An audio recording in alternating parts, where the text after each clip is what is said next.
The first aspect I'd like to talk about concerns what I already mentioned at the beginning, the spirit of worldliness, the watering down of orthodoxy, the loss of the sense of difference between orthodoxy and heterodoxy. These have produced the ecumenical movement in our times, which is leading to the approaching union, the unia, with Rome and the Western confessions. And such a thing could very well happen in the 1980s. Just in the last year or so, the new Pope of Rome has made overtures to the East, and the Patriarch of Constantinople has said how much he welcomes them. And it could very well be within a few years that there will be a communion between the Pope and Orthodoxy. That is, the Orthodox jurisdictions that follow the Ecumenical Patriarch. For us, of course, we would be outside that, and it would not concern us directly, but it's something we have to face. This will probably not be a spectacular event, because most Orthodox people in most jurisdictions have become so unaware of their faith and so indifferent to it that they will only welcome the opportunity to receive, say, communion in a Roman or an Anglican church, and would not even know what's wrong with it. This spirit of worldliness is what is in the air and seems natural today. In fact, it might be said to be the religious equivalent of the atheist agnostic atmosphere which is in back of the spread of communism in the world. What should be our response to this movement towards watering down the faith, uniting it with the Western confessions? Fortunately, our bishops in the Russian Church outside of Russia have given us a sound policy to follow. We do not participate in the ecumenical movement. Our Metropolitan has warned other Orthodox churches of the disastrous results of their ecumenical course if they continue it.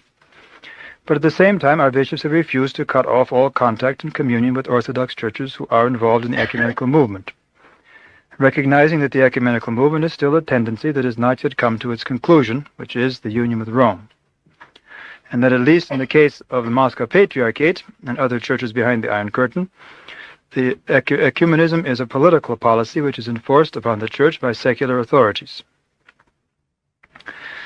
But thus our Russian Church abroad suffers attacks both from the left side, from ecumenists who accuse us of being uncharitable, behind the times, and all those things, which up-to-date modern people are not supposed to be, and from the right side by groups, especially in Greece, that demand that we break communion with all other Orthodox churches and declare them to be without grace.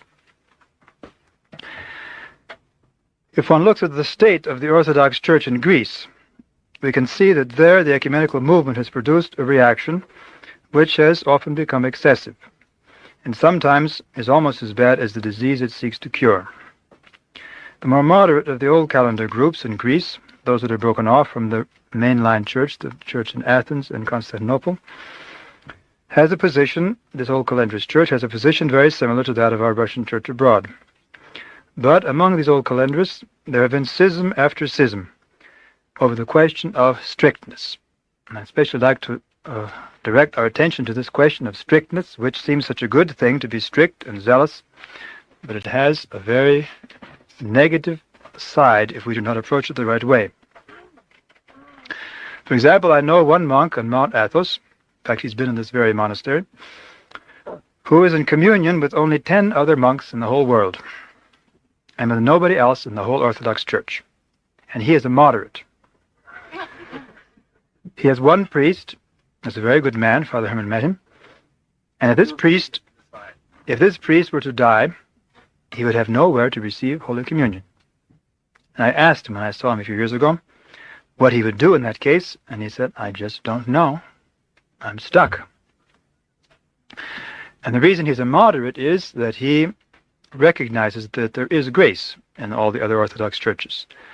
But he is so strict in this policy that because the Patriarch of Constantinople is already speaking about being soon in union with Rome and is already going away from the faith, therefore he is fallen, and anyone who is in communion with him, or is in communion with someone who is in communion with him, or is in communion with someone who is in communion with someone who is in communion with him, is out. And therefore, being strict, he finds that this network he has established out of strictness includes the whole Orthodox churches, every place in the world, except in this one little corner of Mount Athos. In fact, not even all. Just himself, but there might be people. Well, there's 10 others who think like him, apparently. Maybe it's fewer now. But this is and he's a very good man. He's very sincere, very zealous, sort of simple, and he has no answers for other people who are stuck with having to live in the world and things like that. He's very sort of, in fact, in some respects, very childlike. But the strictness of his has placed him in such a position that he's like painting himself into a corner. And he has sort of no opportunity to be in fellowship and contact with other people who are actually of the same mind he is, but just haven't got this particular point about not being in communion with those who are in communion and so forth. But other groups in Greece have a spirit which is something close to what one might call fanatical. A few years ago, one of these groups excommunicated our Russian church abroad because our bishops refused to declare that all other Orthodox churches are without grace. This group now declares that since 1924, only it has had grace, and only it is Orthodox. And this group has recently attracted a few converts from our Russian church abroad. So we should be aware that this attitude is a danger to some of us American and European converts. With our calculating, rationalistic Western minds, it is very easy to think we are being zealous and strict, when actually we are chiefly indulging our passions for self-righteousness. One Old Calendar bishop in Greece has written us that incalculable harm has been done to the Orthodox Church in Greece by what he calls the correctness disease. When people quote the canons, the fathers, the typicon, in order to prove that they are correct.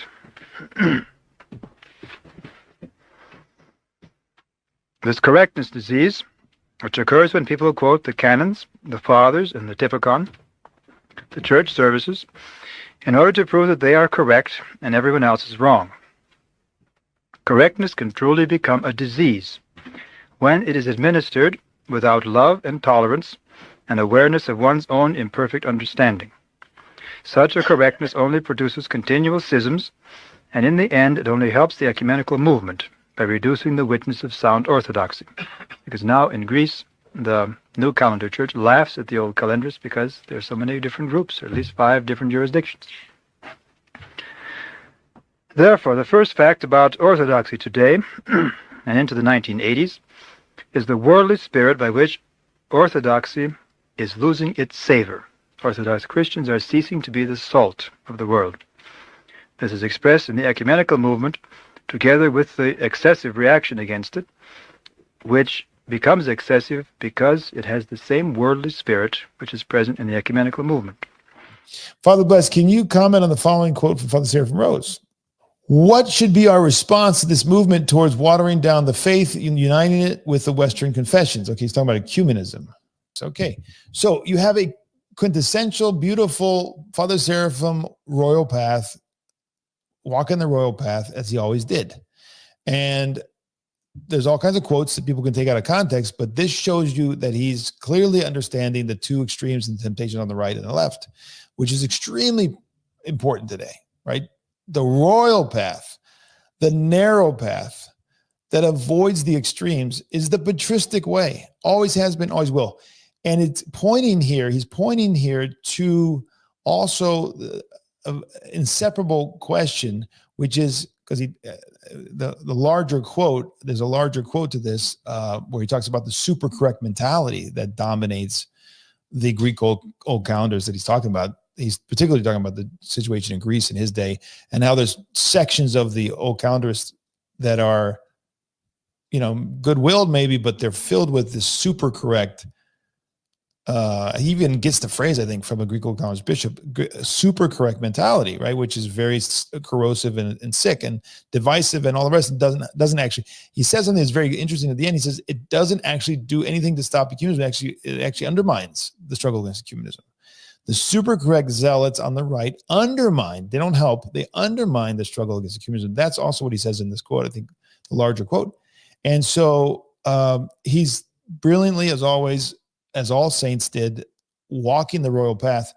And I wanted to say that along with this question of, the patristic methodology with regard and patristic understanding of the royal path in this gray area, and the times he was living definitely had that, and they didn't go to either extreme and they upset people on the right and left, right.